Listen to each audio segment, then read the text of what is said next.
www.offthecorner.net. You're watching the Fact Project, and FACT, of course, is an acronym that stands for Fundamental African Centered Thought. The goal here on the Fact Project is to convey some facts and some information to members of our community.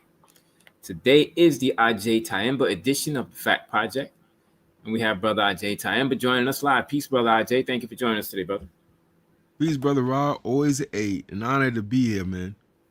Yeah, and we always appreciate your insight and your input and your analysis. So we're always happy to have you, because I know at this point I don't even have to prepare and take notes. I could just ask questions and we could just wing it. It doesn't even have to be that structured, you know. Mm-hmm. But either way, we still coming off of the news of losing the great Queen Mother Assata Shakur. Now, I know you did something live about this. I'm just wondering, what are your reflections now on the life of Queen Mother Assata Shakur after the fact? Yeah, man, I was doing something on the computer, and that just came up. And I was like, hell no. And I researched. I said, oh man, and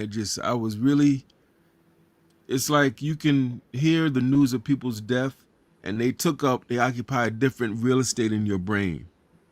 So certain entertainers who I've never met, Muhammad Ali, when he died, I was crushed because of what he represented as a kid to me.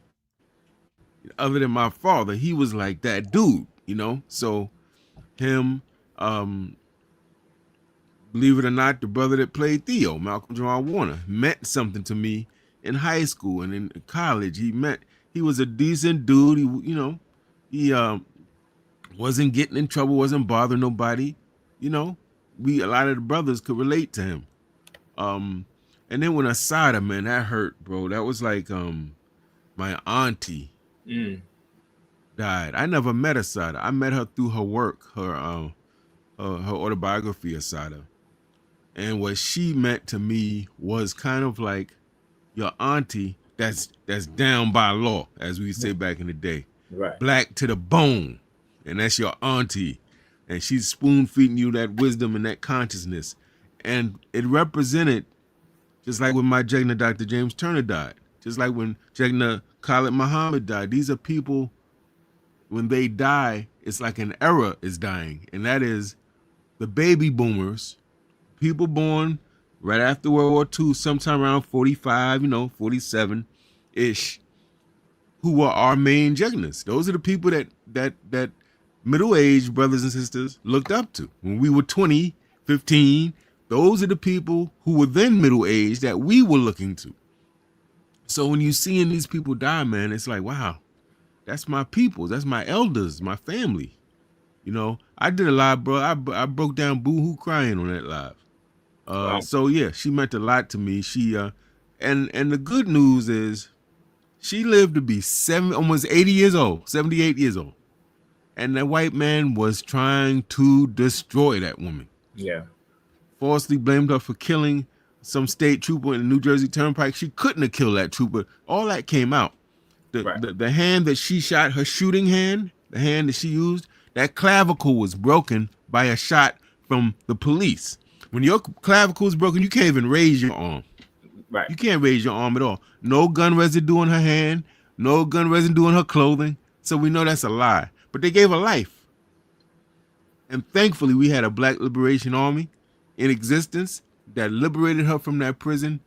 She stayed in the States for about probably 4 or 5 years underground. Imagine being in the country of your birth, at least, and you got to be underground. That means she's wearing disguises. She ain't going out certain times. She has to depend on a small cadre of people to give her information, to make sure nobody tells on her. And then she goes to Cuba. Oh, yeah. So at least she got to live her life, to be a senior citizen, man, and to be free. You know, so that's the good part of it. She means a lot to a lot of us. And she also was humane. She wasn't one of the rigid, dogmatic nationalist Pan-Africanists. She dealt with race, class, and gender. And she reminded us, we can't just change the system. We have to change ourselves. So to me, she takes a special place because she brings some discussions that that are often in the background. She dealt with the sexism. She dealt with the, so I really hold her in high esteem. Yeah, that of generation born in the late 1940s, that became the Black Power generation. And so when you see those people starting to make their transition, it's like, wow, you feel like, I don't even know, it's kind of hard to explain, but you feel like time is continuing to march on and you're starting to lose some of these people. I had somebody on in the chat last week that talked about, because I did a piece on the side of last week, and the response was very positive. But I had somebody in the chat say that her autobiography should be read alongside Malcolm X's autobiography because you're getting the male revolutionary perspective from the time, and then you're getting the female revolutionary perspective from that kind of Black Power generation time. What are your thoughts on this idea that you should read both of those books as like a concept of duality, yin and yang type of thing? Well, in the live I did, man, mad over 1,000 people saw that. And they sharing it. I don't know if they sharing to say, look at this brother talking on tough and he crying. They may have been sharing it for that reason. But the point I made was that it is right up there with Malcolm's autobiography. These are two people I never physically met or spoke to. That's the thing I said. Malcolm was killed for 3 years before I was born, first of all. Sada was alive, but I couldn't go to Cuba. So I never saw her, but it's right up there with his. And here's the other thing from a historian's point of view is that Malcolm was the key theorist. He was like our Black liberation theorist. He didn't quite, he had the OAU, but it wasn't around for more than a year and a half before he was assassinated. So a lot of his theory he didn't get to actualize. Right. Assata is a cub of Malcolm. Assata gets to join an organization called the Black Panther Party and the Black Liberation Army that are expressions on the ground of what Malcolm was talking about that we had to do, right? So they took up arms and they repudiated cops guilty of killing Black people, and they had this kind of a revolutionary nationalist and almost and kind of an internationalist point of view, right? So she represents something when we get on all the stuff we're not doing right. One thing this shows is that this is an example of a brother who laid down ideas, and of course Malcolm was building on other people who laid down those ideas, and now Assata represents that group of people that was listening to Malcolm. The SNCC students, all the activists listening to Malcolm, who then were able to actually operationalize what he said. So if you look at it that way, that's kind of hot. That's very encouraging, you know? Yeah, Malcolm didn't die in vain. His ideas, resurfaced. And so that's a beautiful thing. Yeah, in my perspective, Malcolm X is obviously known for saying by any means necessary. That generation that came subsequent to him, that was the by any means necessary generation. The Black Panther Party, breaking people out of prison, feeding children, taking elders and seniors to medical appointments. Like that Black Power generation was the by any means necessary generation.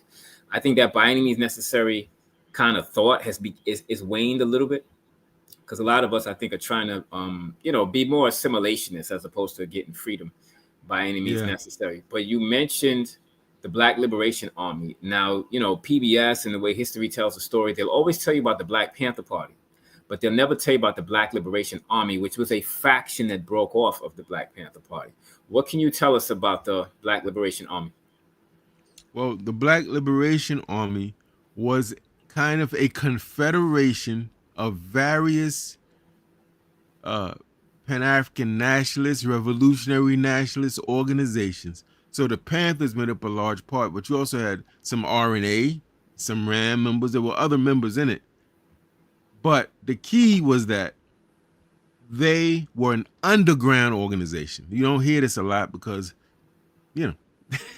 there's another story. But it was an underground organization. So Malcolm had the OAU. His idea was that RAM, the Revolutionary Action Movement, which came before the OAU, would be the underground of the OAU, right? This means they're engaged in activities we don't talk about. They're engaged in activities that are hush-hush. They engage in activities that might not be legal according to the system or the powers that be. And so the key thing that they did was to provide a tangible form of black resistance to address the killing of black people by police officers with impunity, right? So that's their main thing. I don't want to get too much into that, but I would say I think I laid down the basics for it.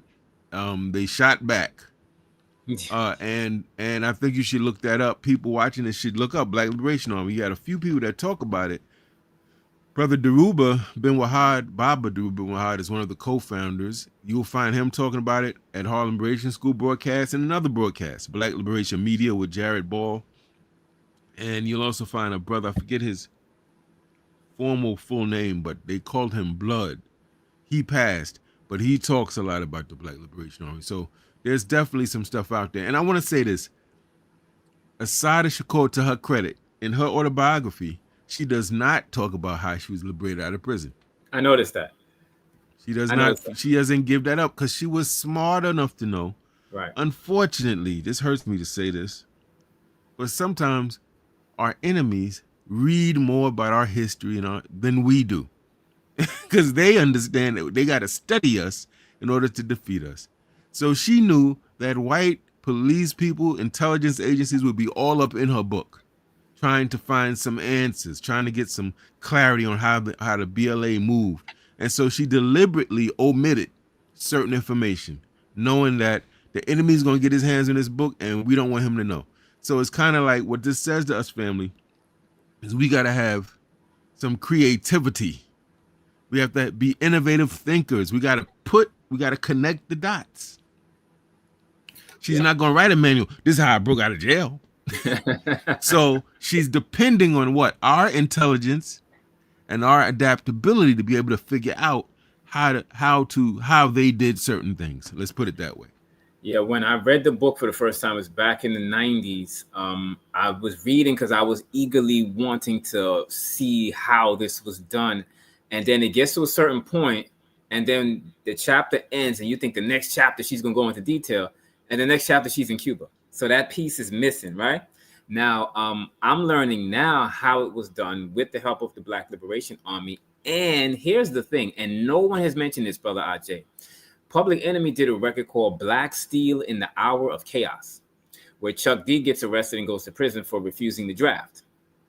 And they broke him out of jail, very similar to the way Assata Shakur was broken out of prison. If you know the story, you could connect the dots and go back now and listen to Black Steel in the Hour of Chaos. Same kind of scenario. So I think it's amazing that Public Enemy did this back in the late 80s. And I'm just starting to connect the dots now because I'm starting to learn more details on how certain things were done. And they did a whole song about it. Of course, he made himself the main character, but they did a whole song about it. Do you remember this record, Black Steel in the Hour of Chaos? It was on the second album. I do. I don't remember the lyrics though, man. I had a lot, man. At that time, I was knee deep in the struggle. I had a lot going on, man. It's the record that begins with him saying, "I got a letter from the government the other day." Yeah. Go back and listen to that and think of Assata Shakur. That's the same kind of scenario. They just did it on record. So I think that's amazing that Chuck D was so far ahead, at that point to do a record like that. You did first of all, I want to encourage everybody to go to Black Liberation School on YouTube. That channel again is Black Liberation School on YouTube. That's Harlem Liberation School. Oh, I'm sorry. I'm saying it wrong. Forgive me. That's okay. Harlem, see, I'm thinking of the other channel. Yeah. Harlem Liberation School on YouTube. Forgive me. That channel again is Harlem Liberation School on YouTube. I would definitely advise everybody go there, watch the videos, subscribe to the channel. But Brother Agyei, you did a video 4 days ago. It was on a memorandum that was put out by the psychopath in the White House. It's called "Is Trump's New Memo Trying to Silence and Intimidate Activists and Critics?" So first of all, what is the title of this memorandum that you're referencing in this video? Yeah, so it's called National Security Presidential Memorandum 7. You can abbreviate it with the acronym. It's NSPM-7. Yeah. So say it again. I'm gonna put that in the chat. National Security Presidential Memorandum 7. If Okay. you want, I can copy it and post it in the chat message if you want. I'm just putting it. Oh, you could do that. You could do that. Yeah, I'm Okay, just hold putting on. that in the chat now myself, so people can go there and. Hold on one sec. Yeah, I have we're it putting right that in there. we're putting that in the chat now, so people can go and see that. And I put the link to our video on it too. Oh, nice, nice. Okay, and so what can you tell us about this memorandum that it seems like you're saying basically criminalizing dissent and criminalizing resistance to systemic white supremacy? What can you tell us about what's in the memorandum? Basically, it's first of all, a lot of people haven't heard of this. That's the first thing I want. I want that to sit in, let that marinate. You heard a lot of stuff going on in the past 2 weeks. You didn't hear about that, and that came out September 25th, recently. And there's a reason you didn't hear about it. Basically, the memo, the concerns on my part that the memo may grant the government increased ability to label certain speech or activism as threats to national security. This be able to label people as domestic terrorists and thereby justify increasing surveillance on individuals and organizations and newsletters, or to suppress people's legal rights, or to suppress people's right to protest or to dissent with the government. And obviously it has implications for Black and so-called people of color or marginalized communities, because all the things that they raise. We're talking to people who have critiques of Christianity, who have critiques of traditional American values, who have extreme views on race and gender. Well, we know he's talking about us, man. Yeah. He's talking about us. We're the people who are raising the issues of racism and gender. We're the people that are anti-imperialists and anti-capitalists and anti-white supremacists. So on the basis of his very loose definition of what he classifies as domestic terrorists, people who ain't making bombs, ain't doing no mass shootings. I want y'all to listen to what I'm saying. People who aren't doing school shootings, who aren't blowing up buildings, who aren't really domestic terrorists. We're just people that have a critique of the government, and we have the constitutional right to do so. But what he's doing is painting it with such a broad brush, Brother Ra, that people like me and you, now become domestic terrorists, and now are prone to have phones surveyed and shows surveyed. He's talking about he's doing a lot of stuff, talking about shutting down nonprofits that he deems to be helping domestic terrorists. He's going to be looking at people's funding sources, the IRS. He's putting IRS on organizations and people. He's weaponizing the federal government to attack and isolate, punish, and suppress those of us who have valid political critiques. Now, if you're going out here talking about blowing something up or something like that, hey, I understand. Whatever my political views are, the government will have a responsibility to stop that.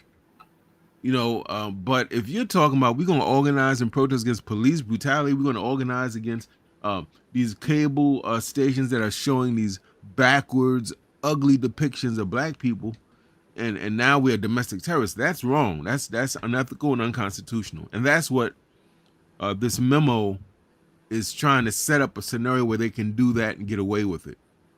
Now, is this a pushback to the George Floyd protest that we saw 5 years ago, where the world came out and basically put a spotlight on police brutality? You think this is a response to those kind of demonstrations?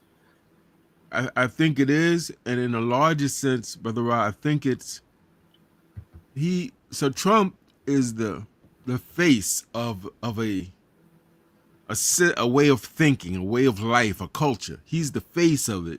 But he has a team. He got intellectuals, legal representatives, economic people who I'm sure in his ear and who are wise enough to know that his very hostile repressive policies are going to result in increased activism. Obviously, the more that you repress people, the more those people are going to fight back. The more you're going to see resistance. So what they're trying to do is get ahead of it, right? They're trying to get ahead of that. So let's look at what Trump's done. He's already got all these different universities. He's going after the universities. A lot of them are Ivy League, some are not, but he's going after them and saying, you guys get X amount of millions of dollars of federal funding. That means that he's, in some respect, is in charge of that funding as the executive officer, right, of the country. So he's saying, if you don't do A, B, C, D, E, F, G, we're taking your funding. We're going to freeze it. He did it to Columbia. He got Columbia University to allow outsiders to run the African and Middle Eastern Studies Department. This is ridiculous. Nobody's talking about that. He got Columbia University to create a special security squad with increased powers to detain people and kick people off campus. Nobody's talking about that. And the way he did it was by saying you got about 200 something million and possibly $1 billion coming from us. And if Columbia University doesn't get the money, Brother Rod, they got to fire professors. You got people there that's been doing these studies of cancer and all these different important things. Their funds are frozen. Their work can't continue. So it kind of pressured the university to say, okay, and they capitulated. And he also sued. He's suing colleges. Unheard of. The president of the United States is suing universities, saying that they are violating the civil rights acts, that they are being prejudicial against, let's say, Jews on campus, that they are hooking up so-called minority groups like black and brown people. So he's taken the laws we fought for to help, us to protect our rights. He's inverting them and trying to make it seem like now we are the ones in violation. And so George Floyd is definitely part of it, but it's also his advisors are probably telling him, there's going to be a lot of these black people and these Latinos and all these people, they're not going to take too kindly to this. Expect a lot of repercussions, and this is their way of getting ahead, so that when people start raising up and speaking out and doing protests, they got this thing in place to start taking people off the streets. All of this, sending people to DC, sending people to Memphis, all of these things are part of what they talked about in Project 2025, which a lot of us didn't pay attention to. I know Harlem Liberation School was telling people about this a year ago. These are the different things they're doing, and he's doing exactly what's in that document, brother. Exactly. Now, do you think they're putting a National Guard in the streets in certain cities to try to, prevent people from even starting any kind of a demonstration, protest, or something like that? Because all they have to do, if somebody sparks something, then the National Guard will come in and will be telling a whole nother story. Do you think this is related to them putting the National Guard in the street, trying to discourage people from demonstrating? Well, we did a video not too long ago talking about raising the question, is the United States heading in the direction of fascism? And some of the key features of a fascist state is that it suppresses your right to protest. It does a us versus them thing. It punishes people who dissent with the government, and it starts attacking media outlets, independent media outlets, and individuals who are known for voicing dissent. Right? So the things that many of you are watching are all related to this. Jimmy Kimmel getting suspended. It's all related to that. Yeah. Right? All of this goes back to that. And so what we're looking at are features of a fascist state. And fascism is defined by extreme nationalism. So they're going to do all types of evil deeds to citizens who are just saying, I don't like this, it's not right. And they're going to justify that evil deed under the rubric of for our nation. They're taking nationalism and perverting it and making it almost wicked. No, not almost, making it wicked. Everything sinister is done in the name of preserving the nation. If you don't, Trump is on record as saying People who are fighting for this nation cannot break the law. Does that tell you? That's a straight fascist. That means you can do whatever you want if you're saying you're doing it for our nation. That's Mm. why in this memo, Brother Ra, he's very keen to say anti-American sentiment, Right. anti-Christian critiques, because he's trying to make this argument that this is what makes us as a nation who we are. I guess no one told this president that this nation is made up of mostly people of black people and people of color. And so and that if you're going to attack immigrants, you better start with your family members. Okay. Right? He has a wife. Some of his family came here under weird pretenses. So it's very interesting. The whole argument that they have is illogical and it's irrational, and anybody can just completely obliterate the logic. However, this ain't about logic.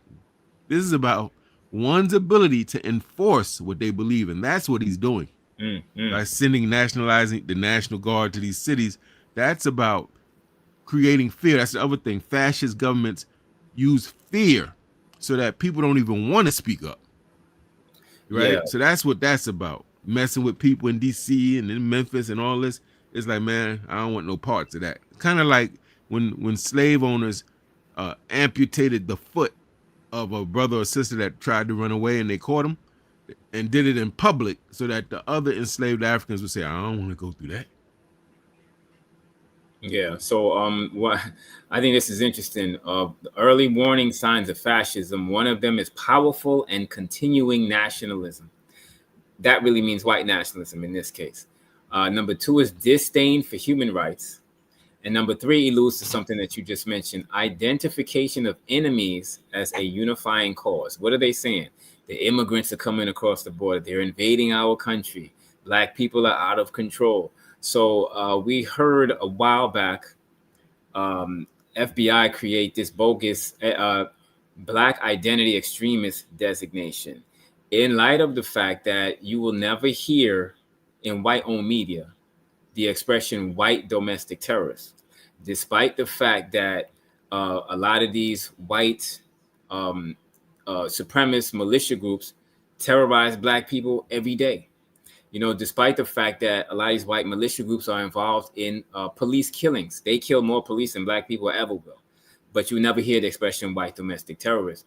You know, they're engaged in these mass shootings. We saw white people have a meltdown on January the 6th. You never heard the expression white domestic terrorists. So is this kind of leading off of this FBI designation of Black identity extremists? You think that has something to do with this? I think it's a continuation and an escalation of what they were talking about, because that came out, but nobody moved on it. He's actually saying, we're going to start moving on these things and we're going to start. And he's very publicly saying, I don't like this commentator. I don't like this talk show host. I think they're anti-American. I think they should go. What president? I mean, they were racist, but they at least had a sense of saying, like, I'm not going to do that. That's crazy. He just comes out and boom, you know. And I think people should really take it seriously because the ramifications are. This goes back to a book I read really young. I think it was called The Choice.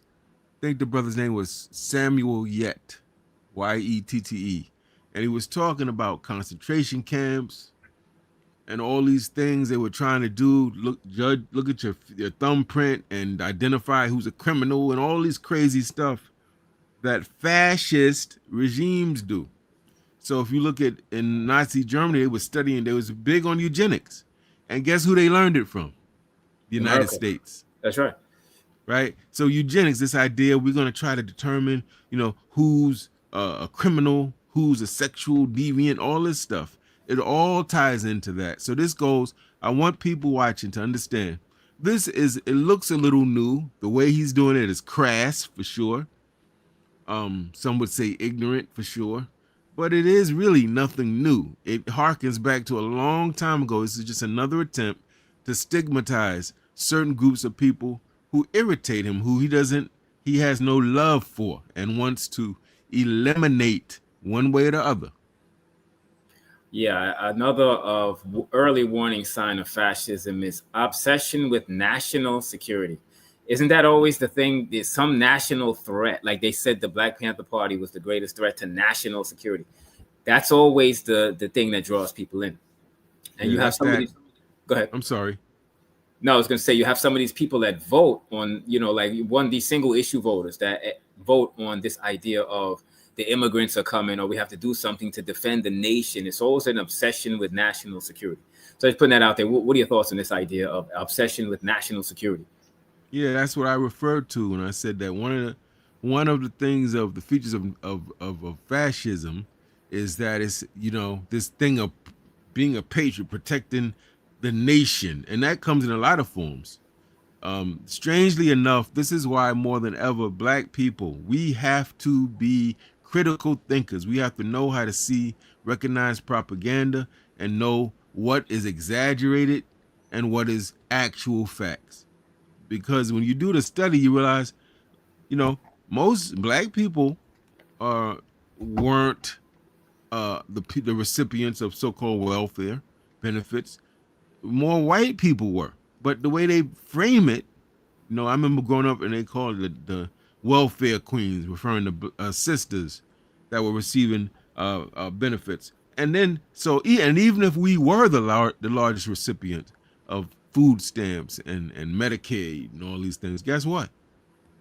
You ain't paid us no damn reparations. That's the least you could do. So Right. either way you slice that, it's a moot point. But yeah, bro, they always gonna refer back. We doing this for the nation. What did Germany say when they were persecuting uh, the people who refer to themselves as Jews at that time? They said we're doing it for the nation. That's the other thing. Fascist governments scapegoat people. They blame all their problems on groups. So the immigrants are coming, they taking jobs. They're lowering the safety in our neighborhoods, right? And we've all heard that this was Black people. They said it about Native Americans. They said it about uh, um, um, um, continental Africans. They said it about Asian people. So this is not new. It's just playing out in different ways for the 21st century under this particular administration. Yeah, you talked about concentration camps. At least you touched on that. Should we consider Alligator Alcatraz a concentration camp? I don't know, but I tell you this: when land and real estate is scarce and people have a need, they will take things that will form. For instance, here in Harlem, there's a public school. There's a public school two blocks away from me. A lot of my friends went to that. They made apartments, Wow. so it's no longer a public school. It's the same infrastructure, high ceilings, big windows, but it's an apartment complex, and it has a boys and girls club in it. There's one down on what's that, 7th Avenue, St. Nicholas, that's like that. So the point here is people will take existing property if real estate is scarce, and they'll use it for whatever their pressing need is. So concentration camps, it could be a school today and concentration camp tomorrow. It Mm. could be a prison today or a warehouse where people are making goods, and it could be a concentration camp tomorrow. Absolutely. Yeah, just to kind of add on to what you were saying about turning a school into an apartment complex, we're seeing now, I guess, with the advent of the internet and people buying things online, you see malls are actually closing and going out of business. And, the developers are now making apartments out of malls, apartment like buildings out of malls. And people kind of live in these apartments with no windows because, in the mall, the stores have no window, right? Mhm. So people are living in malls with no windows. So that is an example of people like repurposing a property for whatever the reason is. That's So right. now, in addition to the memorandum that you talked about on Harlem Liberation School, again, we're encouraging everyone to go to Harlem Liberation School. Here on the Fact Project, we like to talk about solutions. So, what do you think are some of the solutions, to push back against memorandums like this one and whatever else is forthcoming?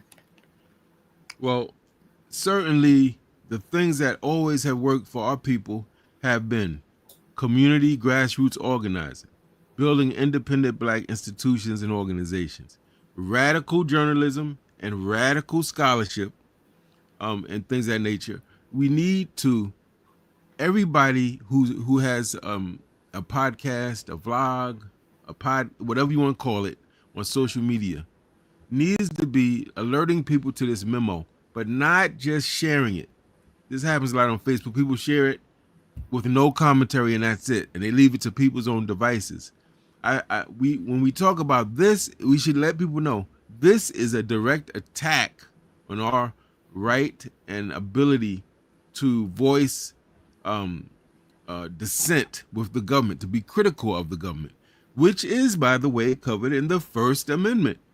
So this is a First Amendment issue. If people want to frame it in a legal way, you could go to civil rights organizations that fight for civil liberties to give you more background on it. But we need to let people know this is an attack on our First Amendment rights, our ability to say that we disagree with this and we don't want this, right?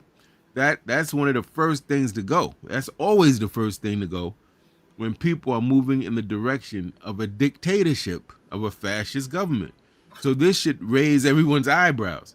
Like, for instance, we understand that it's illegal to damage property, take life, yada, yada, yada. When did it become illegal to say, I disagree with this aspect of Christianity, or I don't like this aspect of American life, or I don't like capitalism?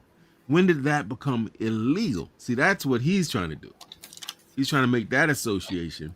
And then once he can do that, if no one says anything and challenges it, now he can start saying, oh, you praising Assata Shakur, you coming to jail. You talking about capitalism is savage and vicious, you going to jail. Right? You talking about white supremacy is wrong, you going to jail. And that we can't have. So people have to educate themselves on the issue. They should start by reading the actual memo. Don't trust me. Don't believe what I'm saying. Go read the memo and you'll see. Go see our video if you want to know more, but read the memo and you should really pull our people's coat on this is what's going on, and then we should organize against it. And also, Brother Ra, I'm not one to back down from political fights, but we should also know how to move with discernment and wisdom. We might want to be attentive to our language. We might want to, in the video, I say this to people. Remember the first word of the Underground Railroad. So people who are sharp know what that means, what I'm saying to them. Certain things are not to be discussed in public forums because more and more they're going to be surveilling, they're going to be reviewing these YouTube channels, fam. I'm telling you, that's pretty much what they said. So I'm not saying to back down from the fight. I'm not trying to punkify our nation of people, but I am saying move with discernment and wisdom. You mentioned the Constitution and First Amendment right and the right to dissent and so forth and so on. With everything that we see going on right now, we still going by the Constitution? Because it seems like all bets are off the table right now. Well, Malcolm said it in not verbatim, but he basically said it is your constitutional right to bear arms. And if you don't believe in the Constitution, that's just a white piece of paper, it's your God-given right to bear arms. And if you don't believe in God and you're atheist or agnostic, it's your human right to bear arms. So whichever way people want to characterize it, it's all good. I'm just saying that to say that we have a precedent legally on which to challenge that and fight it. But whether you draw from the Constitution or you say God gave me the right to voice my dissent, or you say I don't believe in God, but I have the right, whichever way you characterize it, whichever way makes sense to you. The point here is, to challenge it. Don't sit on this like we did with that Project 2025. I remember having debates with elders, man, and we lived through Reagan. He was racist. Right. Racist ain't nothing new. And I was like, yo, this guy has the majority. He's going to have the majority in the House and Senate. And he's going to have the ability, he's going to have people who are afraid to challenge him because he's punitive. Dictators will punish you if you didn't vote for them. They'll take away money from you if you don't do what they say. That's what he's doing with the colleges. So Reagan didn't have a perfect alignment of all those forces.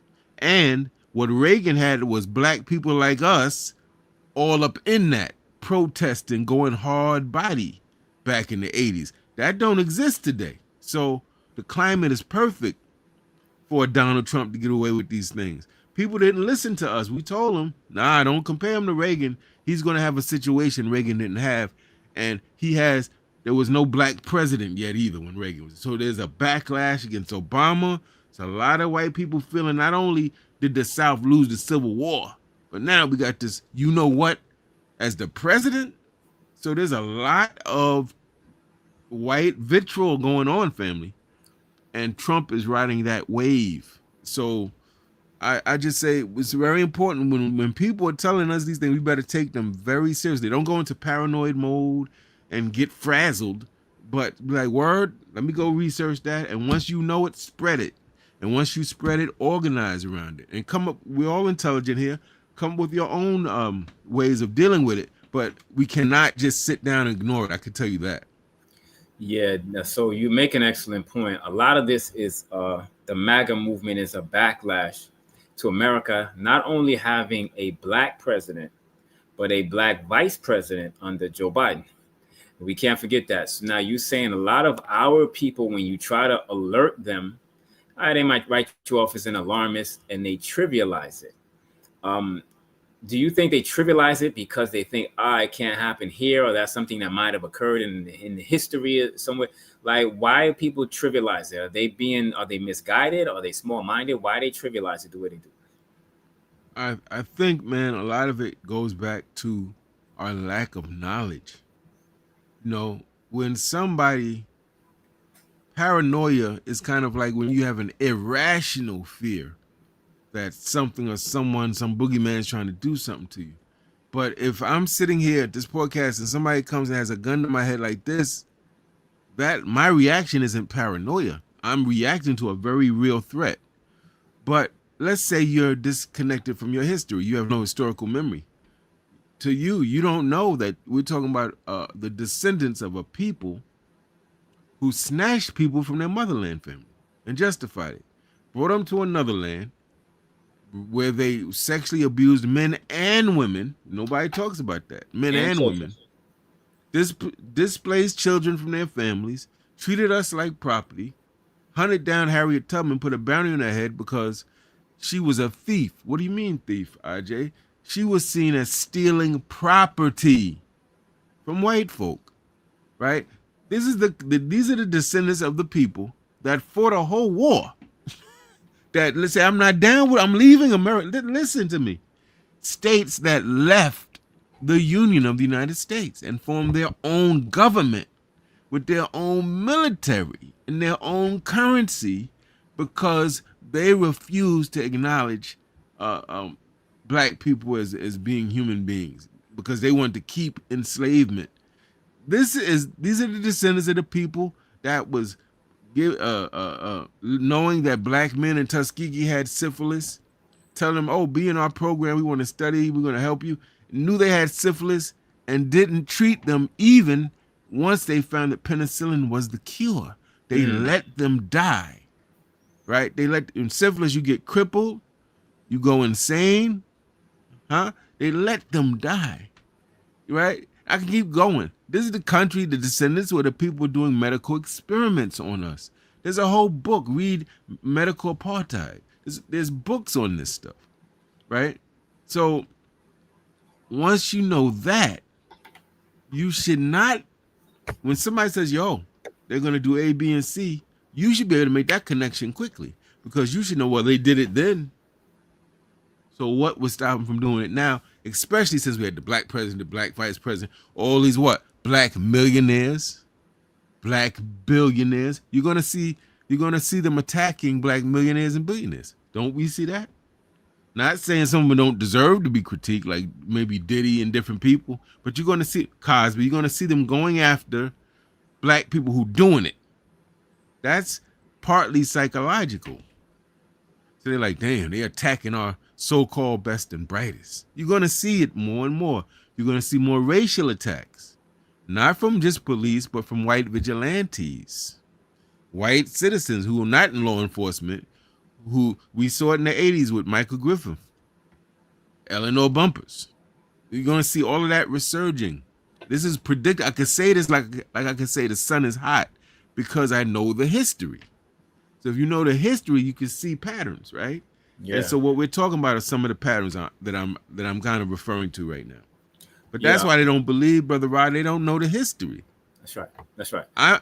When I hear that some white dude went and shot up a school, I'm like, wow, that's savage. That's terrible.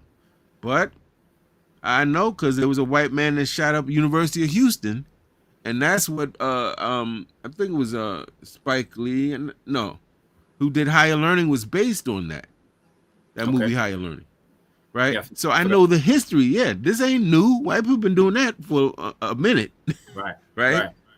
So that's the thing. If people don't know the history, they think, oh man, you one of these people just trying to get people scared, man. Get out of here with that. So it just lets me know we got to do a better job of educating our people. Yeah, unfortunately, a lot of our people are ignorant to history, culture, and struggle. And I just want to give a shout out to everybody in the chat. I'm seeing some comments in the chat. I want everyone to know I am not caping for the Democratic Party. I am nonpartisan. And I'm independent. When I say independent, I don't mean like Bernie Sanders and those kind of independent people. I mean, I am nonpartisan. So I'm not here caping for the Democratic Party. So nor am I. That's right. Right. So I want to make that clear. Not only am I not a Democrat or Republican, I also myself am not a Christian. Now, Brother Agyei, we see Christianity or religion being mixed with white nationalism, and mixing religion with government is another facet of fascism. Is that what we're seeing right now? Yes, and it's another violation of the First Amendment. Right? You're not supposed to, your freedom of speech, your freedom to petition the government to have a redress of your grievances, your freedom to serve worship whatever religion you want, are all there for a reason, right? Okay.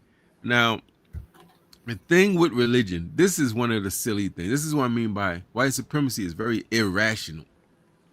So they say that, therefore, Christian nationalism, white Christian nationalism. But I want to know where in the Bible does Jesus talk about hating on people who are different than you? In fact, all the teachings, he talks about the Good Samaritan. That whole story is all about, at the end of the day, the person who was supposed to have looked out for this guy who got robbed and left on the road, who was his kin, walked by him.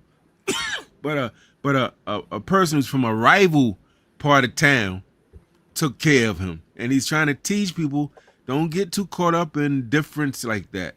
Wrong is wrong and right is right. But nowhere do I see anywhere in that book them talking about hating on people, doing harm to people, particularly who haven't violated you. So it's weird that they're warmongers.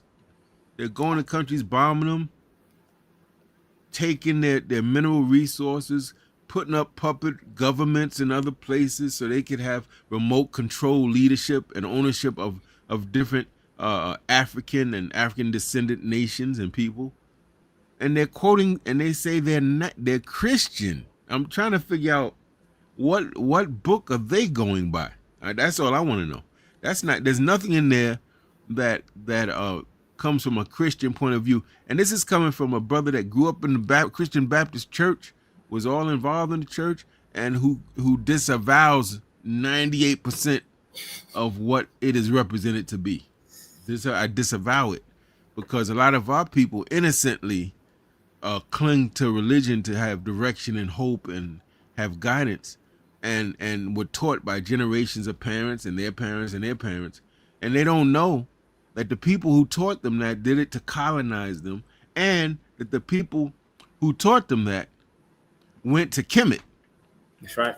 And did not understand the allegories and the metaphors of the Immaculate Conception, of the first Holy Trinity.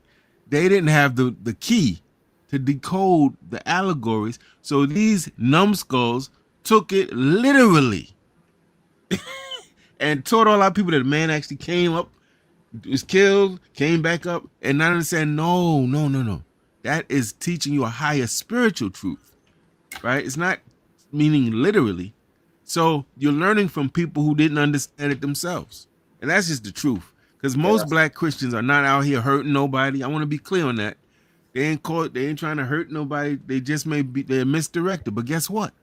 We got black Muslims that are misdirected too, and black Hebrews and black agnostics. So they're not the only ones. But be clear. I would love to have. I don't even want to have a debate. I would love for one of them to give me a nice 45-minute presentation coming out of the Bible, which is supposed to be their source book of to justify all the things they're doing. I would love to see it. yeah. People sort of try to make being a Christian synonymous with morality, and that for me is a joke. Which is funny. Right, which is No fun. disrespect. No disrespect to my Christian brothers and sisters, but we're not talking about y'all. We're talking about the white so-called Christians in power. It is a joke, family. Right. It is Not a only that, joke. they try to Come make on. Christianity synonymous with morality. The Ku Klux Klan is Christian. And they're not moral. So I just leave that there. And you mentioned this thing about immaculate conception. That was written on the wall of, or in the tomb rather, of Seti the First in Abydos in ancient Kemet, many thousands of years before the alleged birth of this fictional Jesus the Christ. I don't want to make this a discussion about religion, but Brother Agyei, in the time that we do have left, I want you to talk about some of the things you're doing, the ebooks, so we can go ahead and give out the website so people can check out the ebooks. What can you tell us about the latest series of ebooks on self empowerment? Oh man, I'm really thank you for giving me that opportunity. I am seeing that our people, we big on the politics, we big on the history, big on the culture. We really light when it comes to that character though, right? We're light when it comes to being our best selves. And we have to understand that organizations and movements and institutions are made up of individuals. So if we want communities to be better, institutions, organizations, movements, we have to make individual people better. That's what I'm on right now for our people. The ebook, the online store I have on PayHip is really designed to address trying to look at all the things that we struggle with. So I'm about to put up a new one on understanding and overcoming anxiety because we deal with this. Our kids are dealing with it, and so are our adults. So we got stuff on dealing with, people having panic attacks and they breaking down. They don't understand why. And then we got insensitive people in our community who making fun of them. Now, don't make fun of them. They got an issue, right? So what I'm trying to do, Brother Ra, that's my man, Brother Kareem Bliss Johnson, Brooknon's general right there. Peace, salute, brother. What I'm trying to do, man, is be a good doctor. I'm trying to say, give a diagnosis based on actual facts, and then give a prescription. But I'm also trying to be a pharmacist. I'm in the back when you come in. I'm in the back making that batch of medication to help us to be better. So we got stuff for black men, affirmations for black men, to get our minds right. We got something, if you feel stuck in life and you feel like, man, I can't be my highest self, what can I do? We got stuff that's dealing with a whole life philosophy, so we're not trying to be like other people. We're not being competitive. We move on our own pace with our own interests, in pursuit of our own interests. This is it's like maybe 18 ebooks up there, man. And they got a whole 5-part series for Gen Z, our young folk, man, to get their character right. So that's really what we're trying to do, bro. We're trying to cover the bases, the basic stuff that our people deal with as individuals, because it's hard to have a black nation full of deeply insecure, highly competitive, and people with anger issues, traumatized, never got healing citizens, man. So at some point we got to talk about, as y'all fighting the white man. I'm not trying to fight the white man for the rest of my life. I can't speak to nobody else. I put that time in. Now I want to say, okay, how do we build the things we need So we're not just fighting him all day. Okay, where's our schools, laboratories, libraries, huh? Right. Universities. So I'm on that part of it now. I spent a lot of my earlier time fighting, and now I want to build. I want to make sure I leave this planet having built something. And so that's really what it's about for me, man. Trying to build something that we need, get our minds right so we can be self-governing and self-determining. Yeah, now we mentioned Asada Shakur earlier. She said revolutionaries don't fall from the moon. They are created by, their circumstances and conditions. She also made a quote that inspired some of your ebooks about fixing yourself before you fix the system. Can you repeat that for us? Yeah, she essentially, it's a wonderful quote, man. But she says, it's not enough to change the system, just to change the system. We have to change ourselves too. And of course, she's right. But in our community, if you come up and say, man, we got to be on time, man, we got to take advantage, man, we got to be at the meeting right and exact at our business meeting. We can't be coming there talking all crazy and smelling funky and looking crazy. Then people say, oh man, you trying to be white? No, sir. I'm trying to be empowered. I'm trying to be successful, right? So we have to get away from this thing of everything that's good for us is white. That's another trick. I was coming up, I was a bibliophile reading very young due to my dad. And there were people who might look at that and say, oh, he one of them white kids. No, sir. You one of them white kids. Because what I'm doing is right in line with our history. Our people were voracious readers, learners, and teachers. But if you let your enemy tell you, right, he'll have you thinking right is wrong and wrong is right. So Asada is right and exact. Revolutionaries are made, they are sculpted, right, by their people, their culture, their community, the history and politics of their time. So that's right and exact. Franz Fanon said it differently. He said, each generation must, out of relative obscurity, discover their mission and fulfill or betray it. Yeah, Right? So yeah, I'm trying to fulfill it, not betray it. yeah. The great Dr. Joy DeGruy always talks about how Black people deal with untreated trauma, and as a result, we exhibit and exemplify unhealed behavior. So, those of us that have knowledge of self, whether you join an organization, you could be 5% Nation of Gods and Earth, you could be Nation of Islam, Sunni Muslim, Pan African, Black nationalist. If you join an organization and you still dealing with unhealed behavior, then you bring those unhealed behaviors into that organization with you. You'll bring the low self-esteem, you'll bring the insecurity, the ego, the jealousy, and so forth. And those are the things that will cause a lot of problems and disruptions in organizations. I'm sure you've seen a lot of organizations up close, and you've seen a lot of the dysfunction from the individuals in the organization because they are unhealed. So having said that, I want to direct everyone to payhip.com/Wukusu products. That was put in the chat, payhip.com/Wukusu products. And Wukusu stands for Wake Up, Clean Up, Stand Up. It's spelled WUCUSU products. So payhip.com/Wukusu products. And yeah, go ahead and start getting those ebooks so you can get yourself right. A lot of self-help is written by a lot of experts that don't look like us. Chicken Soup for the Soul and all this kind of things that are written by people that don't look like us. Go ahead and check Yeah. out. Yeah, right. Yep. Go ahead and And check may out. I say this, Brother Raw? Go ahead, yeah, by all means. If you don't mind, I also want to say this.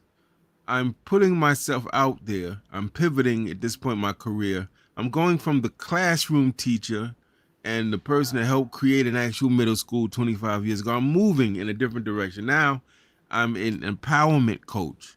I am available for hire, you might say, to help you. I would rather work with groups. I'll give you a big discount, matter of fact, if you come with yourself and 5 other Africans. I'll give you a huge discount. And if it's enough people, you will be free in that. I'm trying to get groups of our people, groups at a time, to learn how to focus, avoid distractions, set and achieve your goals, complete your task in a timely fashion, know how to calm yourself and get centered, meditate, visualize, affirm, keep your mind out of toxic thoughts, and keep yourself from toxic people, right? So you might also say, I like the books, I like the Wukusu Empowerment YouTube channel, Brother Agyei, but I want to get coaching. If you go to those sites, you also find out how to do that because I am Okay. available to do that. Our people need help. And I don't want to be a person that's just on the side. I never wanted to be a person just on the sideline talking about it. I always wanted to be on the field doing something about it. I was a player at one time. If you get the analogy of the field, I was a football player at one time. Now I want to coach. I'm not going to be at every rally and every protest no more. I can't do that now, family, at this stage. But I want to teach and coach the people who are so that you can avoid a lot of mistakes and that you can have your mind right and move with power in this world. Now, we don't have time for it, but brother Kareem Bliss Johnson in the chat just asked a bomb question.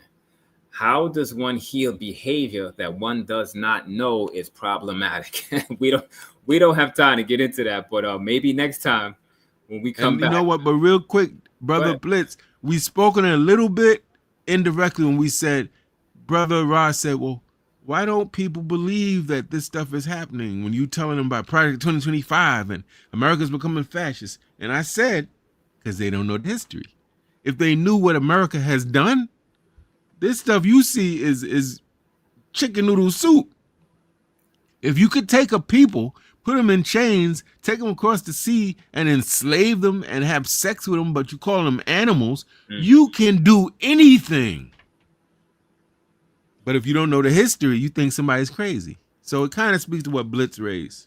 Nice. Yeah, shout out to everyone in the chat. Shout out to everyone that chimed in and joined us. I always appreciate that. Brother Agyei Tyehimba can be seen at Harlem Liberation School on YouTube. I'm saying it right this time. Harlem Liberation School on YouTube. And also make sure you go to payhip.com/Wukusu products. That website again is payhip.com/Wukusu products. Get those self-empowerment books. Get that self-empowerment. Be empowered. And be your higher self, as he said. Brother Agyei, I want to thank you for joining us as always, brother. It's always good to talk to you.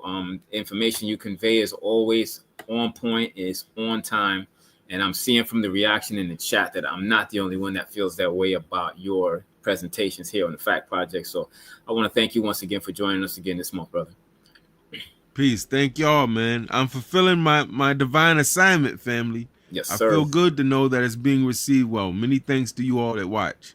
And to Brother DJ Tiger, Brother Ra, everybody down with your team, thank you as well. Yeah, super salute to DJ Tiger. And again, go to Harlem Liberation School on YouTube and subscribe to the channel. Watch those videos. Like those videos. Check out your brother Agyei Tyehimba. Brother Agyei, stay safe, brother, and stay Pan-African. You know it. Peace and Black Power. Peace.